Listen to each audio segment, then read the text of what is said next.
Muy buenas tardes, queridos amigos. Este es el almuerzo picante. Nos da un montón de gusto, como siempre, que estén con nosotros. El día de hoy, 26 de abril de este 2021, hablaremos de diversos temas, pero básicamente nos concentraremos en dos. Uno que tiene que ver con el COVID, como siempre, esta ha sido nuestra temática constante, cada vez que hay siempre noticias nuevas que compartir, tanto del ámbito nacional como el internacional, y de la cual daremos cuenta.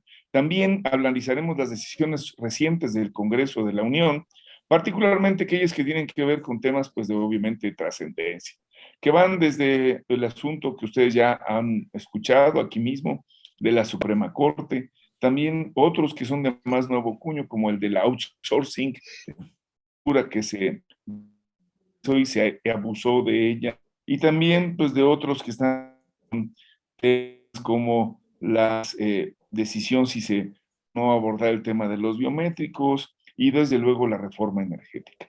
Y finalmente, pues trataremos de abordar en una suerte de miscelánea algunos otros puntos que están por ahí sueltos y que nos parecen interesantes, como son estos temas de los reclusorios concesionados, pero sobre todo la apertura ya anunciada de las Islas Marías para que se conviertan en... ¡Empezamos!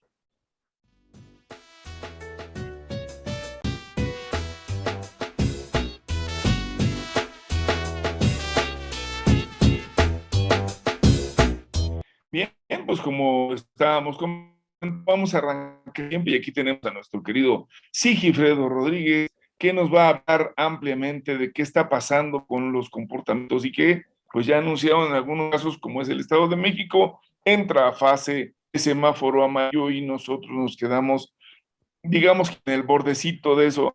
Adelante, compañero, cuéntanos. ¿Cómo están, queridos amigos? Ya es viernes, afortunadamente. Ah, no, ¿verdad? Apenas estamos empezando la semana, es lunes, qué caray. Es lunes, Uno quiere que qué dure mucho, bárbaro. uno quiere que dure mucho más el fin de semana, pero ya no rinde como antes. Ya las cosas no rinden como antes. Carlos, ¿cómo están? Queridos almorzantes. Y bueno, sí, fíjense que ha habido movimientos en la distribución de la incidencia de positividad de la famosa COVID-19, que pues ya llevamos más de un año que nos asola a todo el mundo y hay diversas noticias y cosas que comentar al respecto, nacionales e internacionales. Primero que nada, pues cosas que tomar en cuenta, está como el tema, como la liga de la República Mexicana, la BBVA, ¿no? Piojo, Carlos, la de fútbol, ¿no? Salen unos, bajan otros y son igual de malos. Sale Tamaulipas Sí, y del verde. y hay una irregularidad que cualquiera puede ser, ¿no? Es correcto, es correcto. Sale Tamaulipas, el verde, se queda en amarillo y sale del naranja el Estado de México, lo cual son excelentes noticias, creo yo, para la zona metropolitana, Ulises. La relación del Estado de México, tú lo sabes bien, la coordinación metropolitana, lo pegados que están estas dos entidades en materia laboral, transporte, educación, seguridad y un enorme y largo etcétera, creo que va a impactar positivamente a la Ciudad de México. Hay que recordar que ambas entidades están por abajo del 30% ya en tema de ocupación hospitalaria, inclusive ya habíamos comentado, se está procediendo a la reconversión. Mal por Tamaulipas, yo creo que va a ser por un breve periodo, que va a estar en amarillo y pronto va a regresar nuevamente a verde. Hablamos también yo fui un instigador, lo acepto, y comprometí a Carlos porque fuimos muy críticos con respecto a la chilangada, yéndose al Acapulcazo y después montando picos de positividad que echaban a perder la posibilidad pues, de regresar a las actividades, ¿no? Y que mantenían el semáforo en una situación mucho más crítica. El día de hoy, pues con alegría puedo anunciar que si bien no hay que echar campanas al vuelo, nunca hay que echar campanas al vuelo hasta que esto esté ya totalmente solventado, se confirma que la semana, que no es tendencia lo que hasta la semana pasada venía pasando, y esto es que 16 estados mostraban un ganchito, un pequeño gancho, es decir, últimas 2 semanas mostraban una tendencia ascendente. Esto en los datos del CINAVE, no en los del CONACYT, que tienen diferente periodicidad. Así, hoy, el día de hoy, con el inicio de esta semana epidemiológica, como le menciona en la telenovela, en la novela de las 7, así fue donde como lo clasificaron, la semana epidemiológica, se confirma que solamente hay una entidad con este gancho de crecimiento muy pequeño, muy leve, y esto es Quintana Roo. Así que, por mi parte, mis más sentidas disculpas a la banda chilanga, a los capitalinos, citadinos, que se portaron muy bien en esta ocasión. No estamos teniendo, no se confirma pues la posibilidad de una tercera ola. En otras noticias, Muy Ulises, bien. tenemos. Ahora sí han estado ya trabajándose fuerte para la siguiente etapa y han estado caminando los asuntos en la dirección, pues más o menos estimada, esperada, y ya se nos vienen los casos. ¿Cómo la estás viendo, Carlos? Y de una vez, si nos puedes comentar, pues la tragedia que está viviendo la India, y a ver si ahorita sí que nos comenta de lo que está, de lo que viene con las vacunas estas de COVAX. Adelante, Carlitos. Sí, maestro, y en nuestros internet escuchas a Oscar, donde quiera que esté. Ahí está, pero no se ve. Que sea un buen inicio de semana. Pues en efecto, sí, me uno a este mea culpa y de que, bueno, no creíamos que hubieran estos datos, ¿no? Con respecto a la poca contagiosidad después de haberse ido de Semana Santa los que pudieron hacerlo, ¿no? Bueno que lo disfrutaron, qué bueno que se siguen cuidando y qué bueno también que el gobierno de la ciudad se ha puesto las pilas aumentando el número de pruebas y aumentando el número de lugares donde se aplica la misma. Ya fases de vacunación, en muchas de las alcaldías de esta ciudad, familiares cercanos ya tienen ambas. Como decía, las únicas reacciones secundarias, como dije la vez pasada, han sido que les han crecido un poquito más la panza, pero nada más, ¿no? Oye, pero ¿qué crees, Carlos? También tendré que decirlo, que a las personas que se quedaron rezagadas igualmente les están mandando mensajes que por diferentes circunstancias no pudieran asistir o no asistieron. Lo digo por el caso de mi mamá, que ha estado bajo un tratamiento especial, y ya le dijeron, no se preocupe, venga usted, estamos acá en la Prepa 9. O sea, también ha habido una atención también para que ellos por cualquier circunstancia, sí, pues no se hayan aplicado la segunda o primera dosis. Es correcto, Ulises, y de hecho aquí como siempre, y fiel a mi estilo, voy a poner un poco la polémica, porque aquí le dejaron a Claudia operar. O sea, aquí realmente el gobierno de la ciudad se metió de lleno en la operación y la logística de las vacunaciones, cosa que no han dejado hacer en el resto de los estados. En el resto de los estados es el gobierno federal que ha implementado la vacuna, como lo dije cuando acompañé a mi papá al Centro de Estudios Biológicos del Marina, ¿no? A diferencia de los criticados servidores de la nación, aquí en la Ciudad de México, quienes llevan la voz cantante es el personal que trabaja en el gobierno de la ciudad en los famosos pilares, no así en el resto de los estados. Es decir, aquí a Claudia el logro, la gran efectividad y el éxito del operativo en la vacuna en la ciudad es porque estuvo en manos del gobierno local. Y antes en otras emisiones del programa habíamos platicado de que tenía que haber una alianza entre los gobiernos estatales y los gobiernos locales para utilizar precisamente la logística de los gobiernos estatales en los estados, en la operatividad de los centros de vacunación. Y eso en algunos no ha sido tan buena la pero no coordinación. Creo que eso puede ser que no ha sido tan plena, pero sí ha habido condiciones y están muy atentos a lo que ha pasado. Pero bueno, sigamos adelante, creo que lo podemos ir revisando, eso habría que tener algunos elementos de prueba. Pero cuéntanos, Sigui, ¿cómo va esto de COVAX? Que dicen que ya vienen un número más importante ya de materiales biológicos. Sí, como no, del famoso, del biológico, como se le ha dado en llamar, ya sabes, en todo contexto y temática que se pone en boga, se inventan cualquier cantidad de términos semitécnicos que después se vuelven de uso común, ¿no? Como el vital líquido, y podríamos enumerar un largo etcétera, ¿no? COVAX no se ha vuelto un término tan de uso común, podríamos decir. Sin embargo, sí creo que es una iniciativa que es un parteaguas en el en torno de la cooperación internacional. Y ahí yo creo que tú, Carlos, vas a tener una opinión muy acertada, cercana sobre tu especialidad, sobre ese ramo. Ha habido otras, como bien lo sabemos, otras experiencias, sin embargo, bueno, pues va avanzando. Para el caso del gobierno de México, llegaron 1.075.200 de vacunas, solamente de AstraZeneca, pero son exclusivamente de COVAX, son del programa COVAX. Y si me parece recordar, este es ya el segundo embarque y el más grande que viene por este lado de este acuerdo multilateral que México en las Naciones Unidas estuvo impulsando. De hecho, antes de que hubiera una sola vacuna, ya estaba el proyecto, ya México estaba empujando para solicitar o exigir que no fuese a haber un monopolio del control de las vacunas para los países más desarrollados y que por ende se quedaran los países con menos posibilidades económicas, sin la posibilidad de vacunar a su población. El proyecto COVAX, perdón, hay que recordar que es un acuerdo internacional y surgido sí de la OMS y de las Naciones Unidas, en las cuales se garantiza la posibilidad de vacunación para cada país hasta el 20% de su población. De esta manera, entonces, a nosotros nos ha llegado bien poquito en términos totales de ese monto, o sea, el 20% debería ser algo así como 30 millones, algo así, como 27, 30 millones, más o menos lo que le correspondería a México. En ese sentido, un poquito menos, perdón, hice malas cuentas.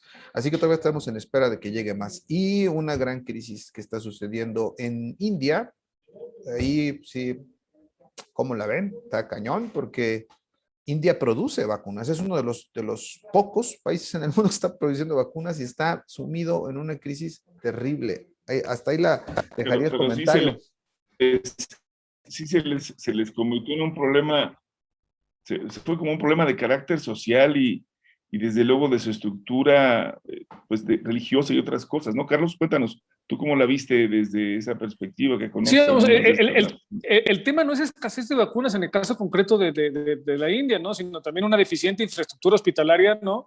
Si bien, y una alta densidad de población y en algunas condiciones mucho hacinamiento y condiciones de salubridad precarias. Aquí el problema ha sido más bien el suministro de oxígeno, o sea, no tanto de que no tengan las vacunas, aparte de que, bueno, o sea, entre ellos y los chinos cooperan con la tercera parte de la población de este mundo, ¿no? O sea, no son pocos los indios, no son pocos los chinos, y en este sentido es lo que platicábamos hace en otras emisiones, ¿no? La geopolítica de las vacunas, ¿no? Uno de los grandes laboratorios de este planeta es precisamente China y la India, que se han dedicado y han desviado, analizado grandes cantidades de recursos públicos para la investigación y el desarrollo precisamente pues, ante la necesidad y algo que considerarían de seguridad nacional, pues es tener tanta población hacinada y también la mitad de la India, o si no es la gran mayoría de la India sigue siendo rural, ¿no? Entonces, en este sentido es en donde la falta de infraestructura sanitaria o grandes, que tiene su riesgo, tiene su complejidad, es lo que le ha estado pasando la factura precisamente a la India. Y aparte de que, bueno, parece que es una cepa distinta para la cual las vacunas no han completado el espectro, o el espectro no es tan amplio como para hacerle frente a las nuevas cepas que nacen, ¿no? Es una cepa bimutante. En serio, así le están conociendo a la cepa. Pero creo que no, o sea, no, pero yo creo que sí, lo que acabas de decir, Carlos, y digo que hay que comentarlo con el auditorio, porque seguramente, aunque lo saben, pero el tema de la sobrepoblación en el caso de la India es un tema grave desde hace mucho tiempo, y tú lo decías correctamente, el hacinamiento en las grandes ciudades, ¿no? Mumbai, Delhi, etcétera, están verdaderamente en una circunstancia muy grave, y cualquiera que haya visto algunas escenas o estos eventos se va a dar cuenta que es tan complicado que ahora mismo, por ejemplo, en la costumbre de su propia cultura y religión, el cremar los cuerpos no lo hacen mediante hornos, ni siquiera se los tienen en disposición, sino lo hacen también a espacio abierto y con una práctica pues muy antigua, y están pues construyendo y sacando leña en un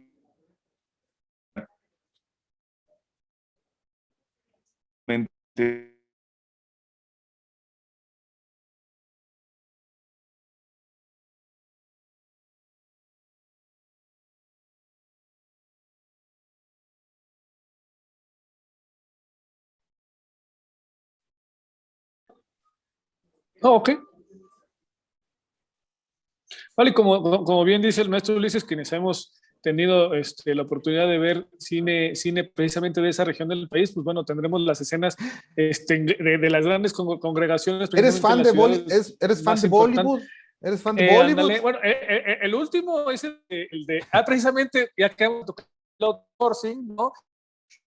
El Tigre Blanco, ¿no? Que es la película que está en la plataforma de Netflix, en donde narra precisamente la historia de sin spoilearla, ¿no? La historia de un hindú que vive en una comunidad rural, y cómo va creciendo, metiéndose en el gremio, metiéndose en empresas de dudosa procedencia, ¿no? Y cómo va creciendo hasta el final de cuentas hacer una empresa de outsourcing, ¿no? Y también, bueno, ahí tiene un papel preponderante China, porque al final de cuentas la historia la desencadena la visita del primer ministro chino a la India, ¿no? Bueno, blanco. Blanco, exactamente. Y bueno, pues ahí está, digo, creo que podemos tener elementos como estos. Lo puede ver en la televisión, pueden verlo. Digo, es una pena que este tipo de cosas ocurran, pero en verdad se relacionan con infraestructura, cultura, capacidad de gestión del gobierno. En fin, hay muchas cosas que están ahí involucradas y que desafortunadamente no han ocurrido. Y acá, bueno, pues ahí la llevamos, diríamos, ahí vamos poco a poco con todo y las dificultades, incluidas las del Internet, pero le vamos dando para adelante. Bueno, pues yo les pediría que ahora hagamos este pequeño corte que hacemos regularmente en este espacio. Regresamos, no le cambie, estos son unos cuantos. No le quite el dedo al renglón, no le cambie de botón. Regresamos.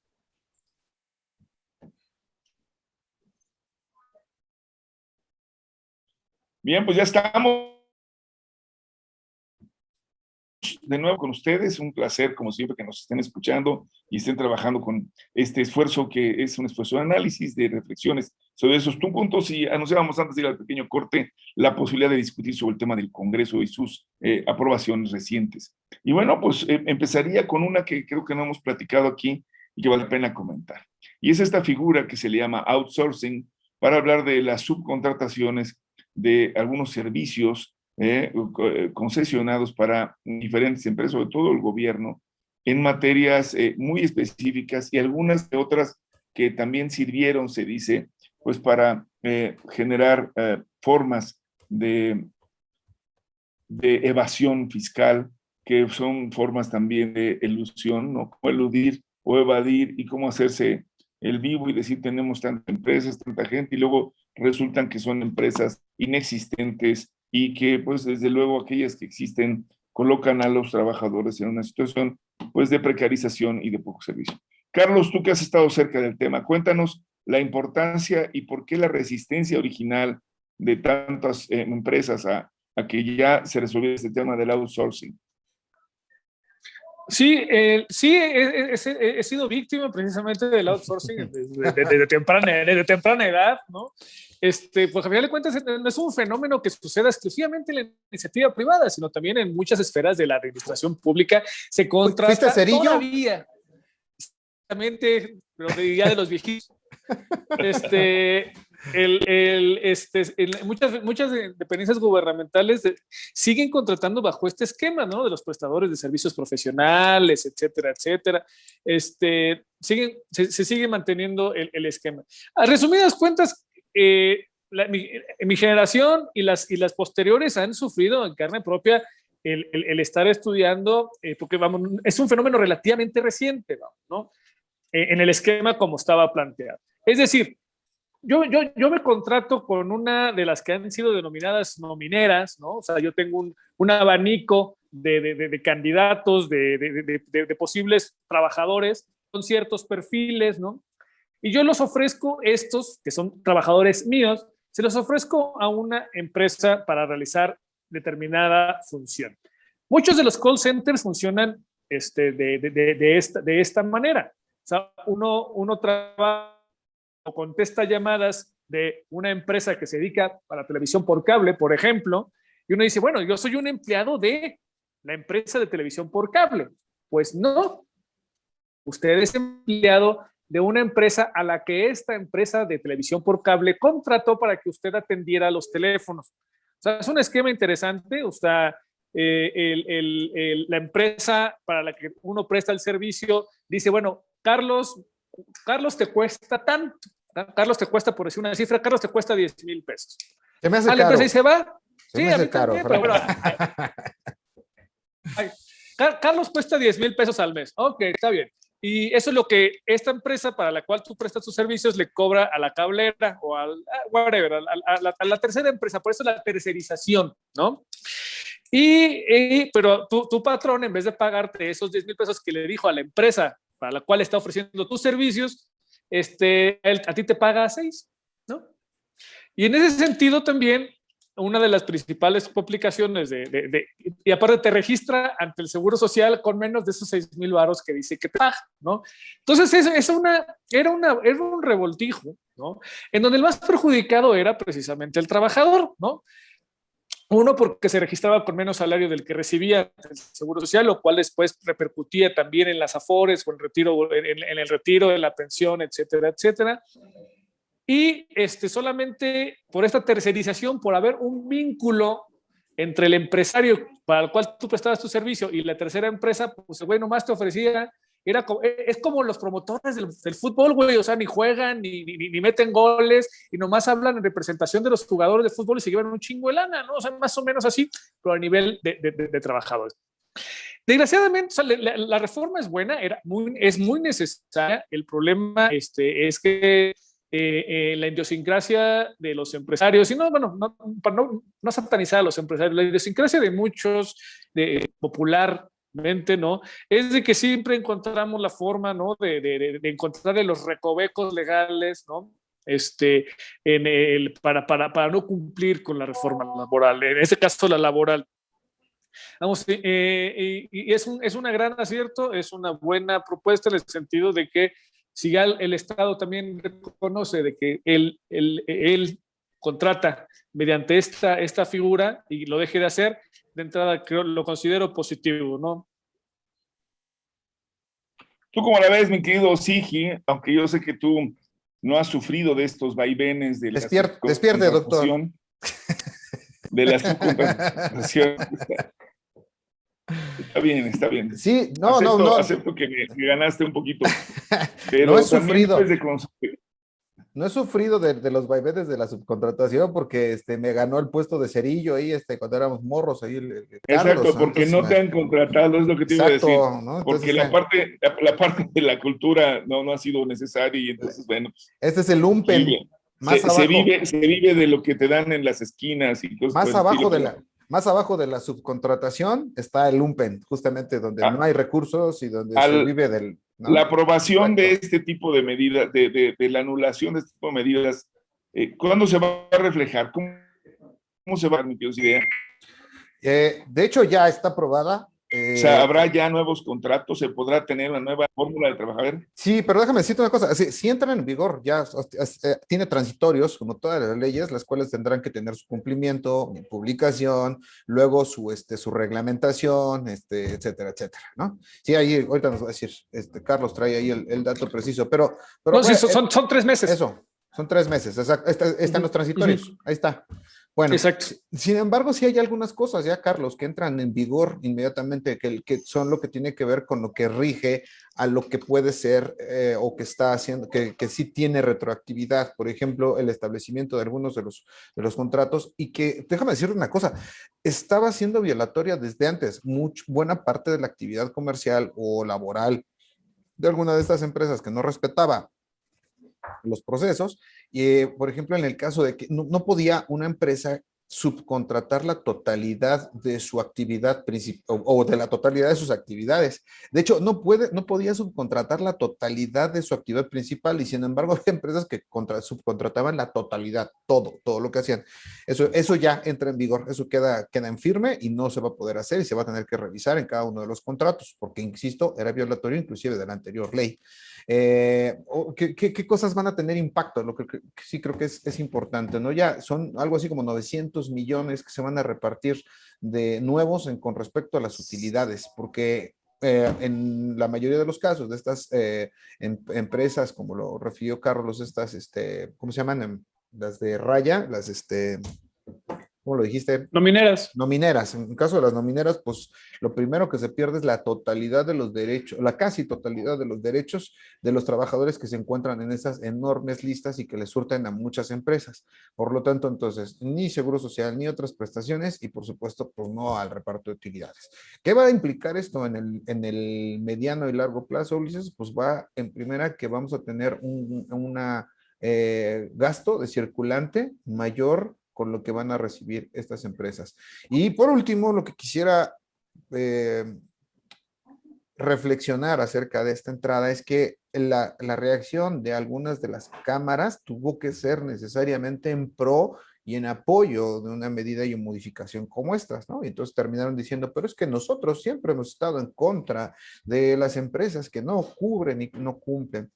Y ha habido algunos sectores, sobre todo los más radicales, a la actual administración y gestión, que sí pues, salieron con su postura totalmente beligerante y pues, desde mi punto de vista quedaron muy mal porque bajo estos criterios no puedes decir que va a perder la empresa con estas reformas de ley sin decir que estaban violando la ley. No sé si me explico. Entonces, sí salieron de esta manera algunos líderes de empresa y creo que se quemaron horrible. Por ver la cosa. Ahora, lo que sí habría que decir y que me parece notable es, aunque no necesariamente están mejorando las condiciones de las personas que fueron empleadas. Esto que decía Carlos es muy cierto. O sea, está bien, estabas en un call center, pues ya se va a acabar todo este tema, ya no vas a tener, pero entonces, ¿qué va a pasar con lo que he trabajado, los 8 años, los 10 que he vivido de esto? Pues del empleo que tiene desde hace mucho rato y sin condiciones.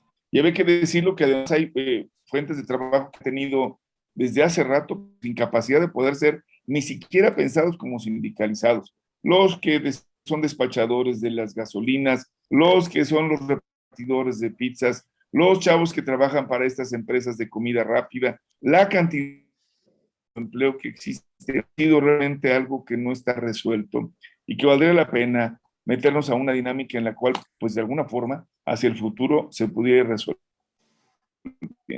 Entendemos que está amarrado también a este gran proceso que es la integración en el nuevo tratado comercial con los 3 países, esto de hablar de cómo está la condición laboral de nuestros compañeros, con nuestros connacionales respecto a los demás, y la verdad es que estamos pues en la vil chilla, diría cualquiera, o sea, muy por debajo, tanto en ingresos como en condiciones, como en prestaciones. Creo que sí hace falta y viene, y creo que eso es algo que no sé si van a poder contener, pero el hecho de que esto abrió la puerta y creo que justamente, uno, para que dejaran de estar haciendo evasión fiscal, pero que se necesita es una verdadera y profunda reforma que recupere el trabajo que durante todo este periodo llamado neoliberal se depauperizó, se le perdieron las capacidades, se les invitó a que individualmente pudieran tener contratos que le beneficiaran y, bueno, llevó, y ustedes lo saben, a una reforma al grado de que ya la Junta Local, como todos, si ustedes son despedidos, solamente pueden pedir 1 año de salarios caídos, no tienen la posibilidad de ser tratados como antes con 3 espacios, sino como un tribunal, y si en algún momento el juzgador determina que, bueno, si te paguen una cantidad y tú llegas a un arreglo, pues allá tú, pero hay una lógica de fondo que me parece que también es todavía muy perversa y no resuelve el fondo. Ojalá, digo, yo no estoy tratando ni pretendo de ninguna manera que regresemos a la idea de que tendrá que tantos sindicatos como sean necesarios o sindicatos poderosos con contratos únicos, pero lo que sí creo es que sí tiene que haber, en términos generales, una recuperación del tema laboral y de las capacidades. De hecho, esto que se vive en la Universidad Nacional Autónoma de México, que también empezamos a platicar, y que es esta forma de contratación parcial por semestre o por año para profesores de asignatura que están esperando permanentemente o que estamos esperando algún día formar parte del personal de base, que las plazas de base para las empresas o instituciones públicas se resuelvan desde Hacienda porque tiene que ver con el pago ante los propios organismos, tanto de seguridad social como de tu sistema de ahorro, como también de tu sistema de contribuciones para otros impuestos que están ahí, como el de la renta y otros tantos, y que finalmente, hay que decirlo, somos millones de mexicanos los que nos encontramos bajo esta circunstancia y muy pocos, de verdad, los que estarían en la otra dinámica de esa protección sindical o de esa protección de contratos colectivos. Valdrá la pena revisar. Quisiera pedir ahora su opinión sobre los temas también que han recientemente sido aprobados y que fueron motivo pues, de esta discusión. Por un lado, el tema de reforma energética, que ya finalmente se aprobó, así como la aprobación del transitorio, que ha sido el motivo más importante, de la ley para la Suprema, bueno, para el Poder Judicial de la Nación, que le otorga un periodo de aquí al 27, 2 años más de su gestión al actual presidente de la Suprema, el doctor Saldívar de la Rea. ¿Qué opinión te merece, Carlos? Gracias, Ulises. Sí, bueno, no quise yo empezar con mi sección del almuerzo energético sin mi compañero de armas, el buen Oscar. Entonces, sobre el tema de la reforma energética, tu parejota hablaré cuando mi parejota esté en este planteamiento, esté de nuevo con nosotros en este plano.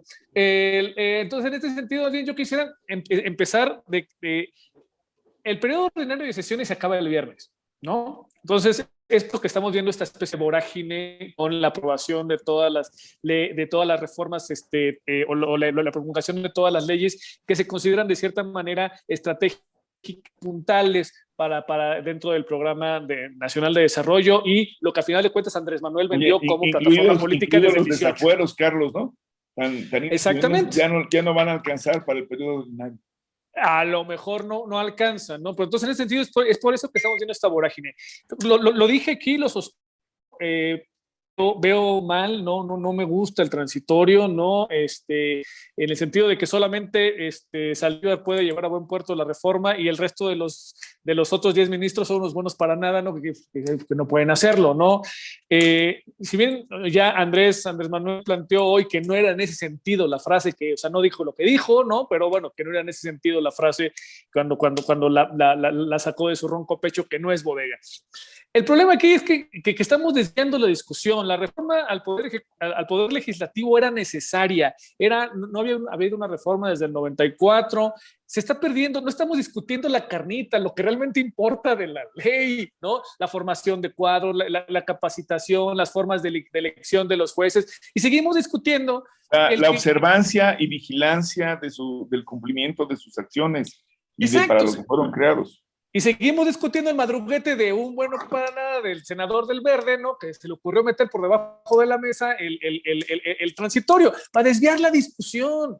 Al final de cuentas, esto obviamente no se va a decidir en próximas fechas, pero la discusión tiene que ser que era una ley necesaria y tiene muchos atributos y tiene muchas mejoras necesarias y que nos habíamos tardado en por lo menos plantearlas sobre la mesa. Eso creo que debería de ser el motivo de discusión. No sé si se queda 2 años o no. Muy bien, Carlos, qué gusto escuchar que tengas esta apreciación, porque todos se han ido no solamente por ese lado, ya hay cosas que son realmente pues dramáticas y graves en ese espacio. En algún momento lo estuvimos observando, todavía hay jueces que están anclados en el viejo sistema inquisitorio, resuelven sobre la base de como si estuvieran dando lo que le llamaran entonces autos de formal prisión y jamás vienen las sentencias. En fin, son cosas que de verdad rayan en decir, bueno, ¡Un ¿necesitaban realmente esa auto! reforma? Un auto. Y dices tú, pero ¿por qué tienes que hacer una ley que reforma? Bueno, pues porque en definitiva no lo han hecho y hay que decirlo. Además, estaban complicándose las cosas. Hoy tienes en las reformas la posibilidad incluso ya de solicitar amparos vía por internet, mejorar los servicios, pero todos sabemos que de repente entrar al laberinto de la justicia es no saber cuándo vas a salir. O sea, entras, pero pueden tardar años en resolverlo. Adelante, sí, y tu comentario, por favor. Con todo gusto, Ulises. Yo creo que sí, efectivamente hay mucha más carnita y muchas cosas más relevantes detrás del 13º transitorio. Ya me ganó esa parte, Carlos, era lo que había preparado de tarea, pero maldita sea. No es cierto. Sí hay, Carlos, eso sí quisiera referirlo, que sí hay una escuela planteada para defensores de oficio, por ejemplo, que resulta muy importante. En la distribución Desaparecen el INACIPE, van a eh, desaparecer el INACIPE, lo están ahogando, o sea, también eso no se me hace correcto. Creo que sería harina de otro costal esa discusión, pero sí, tienes razón, o sea, sí tendría impacto. Y la otra es una escuela de formación o de especialización de cuadros para jueces en el mismo sentido. Ahí sí creo que habría que pensar en el ciudadano promedio si realmente le interesa el tema de la constitucionalidad. Digo, y no la desprecio, o sea, no quiero ser políticamente incorrecto, pero sí creo que al ciudadano promedio le va a interesar un montón el tema de que se haga una limpia en el Poder Judicial y a profundidad, en la cual sí tenga beneficios para lo que ha venido sufriendo pues, el ciudadano promedio y además viendo su impacto en los medios de televisión, en televisión, radio, en el almuerzo picante, ¿no? También con respecto a la actuación, y cada tanto tenemos, sí, en los medios, como parte de las noticias, una pues, crítica a alguna de los fallos de este tema. Entonces sí creo que habría que entrarle. Tienes razón, hubo un madruguete, además el caso del personaje del verde ecologista se fue más allá, o sea, no solamente metió el punto, ¿no? Sino le echó copeteado, ¿no? Le echó jiribilla inclusive, ¿no? Ya era casi que se quedara eternamente el hombre, Arturo Saldívar. Yo creo que no va a pasar en términos generales, sí tiene un punto de inconstitucionalidad.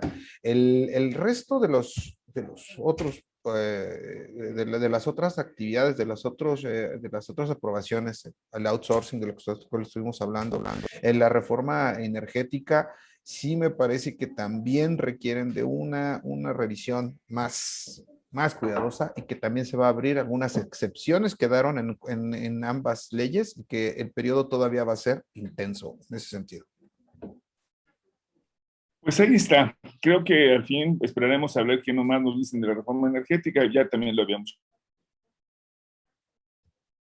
que venía avanzando. Que bueno, Carlos ya no le quiso dar más para adelante. Pero creo que sí vamos a tener que hablar de esta reforma a la ley orgánica de la Suprema Corte, porque sin duda estamos ante creo, parteaguas importantes respecto al tema de la justicia. Porque no solamente si el ciudadano lo puede o no observar y criticar, sí, creo que también tiene que ver mucho si lo puede de verdad ser usuario, beneficiario y tener la capacidad de saber qué es lo que está pasando con el sistema. Yo he hablado contigo en otros momentos y lo he comentado también por acá, que luego son ese tipo de resoluciones las que no vienen acompañados de una educación cívica, de una pedagogía que nos pueda decir estos son los beneficios, lo que puedes hacer, esto es lo que sí puedes. Y creo que eso necesita la ciudadanía. Hemos aprendido más bien en la práctica, en los hechos, a golpes, dirían algunos, y no siempre esa es la mejor forma de aprendizaje.